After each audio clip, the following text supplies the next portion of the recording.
नवीन Pune record break मतदारांनी निवडून येतील भाजप खासदार अनिल बोंडेंचा दावा. मागच्या निवडणुकीमध्ये काँग्रेसच्या उमेदवाराला केवळ 17 मतं तर उर्वरित मतं भाजपला मिळाली होती असं अतुल लोंढे भाजपवर केलेला आरोप. काँग्रेस भाजपाकडून नागपुरातील नगरसेवकांना 10 लाखांची ऑफर दिल्याचा लोंढेंचा आरोप असेल तर बोला. काँग्रेसचे नगरसेवक संजय महाकळकरांचा घरचा आहे.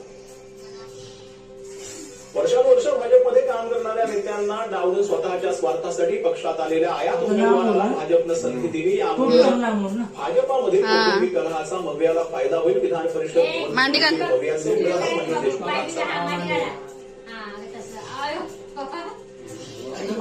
नेहरू मोदींची तुलना त्याच्यावरती विरोधकांनी काय टीका केलेली आहे ते पहा.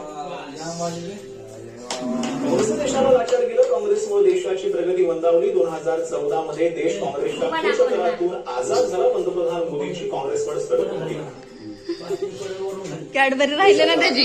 12 वर्षांचं मोदी बरोबर होतं. मोदींच्या नावे सर्वाधिक काळ सलग पंतप्रधान राहण्याचा नवा नेहरूंच्या 4398 दिवसांचा विक्रम मोडला.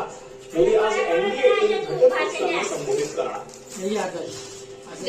पंतप्रधान मोदींचा सुवर्ण काळ देशातील बाहेर मोदींकडून तरुणांच्या स्वप्नांना पंख देण्याचं कार्य मुख्यमंत्री फडणवीसांकडून करत होता. पंडित नेहरू आणि मोदींची तुलना होऊ शकत नाही. नेहरूंनी देशाची प्रतिष्ठा राखलेली आहे. स्वतंत्र मिळण्याआधी देश संघटित करण्याचं काम केलं. राष्ट्रवादीच्या वर्धापन दिनाच्या कार्यक्रमातून शरद पवारांचा होता. मोदींचा संकल्प राम मंदिर ते 300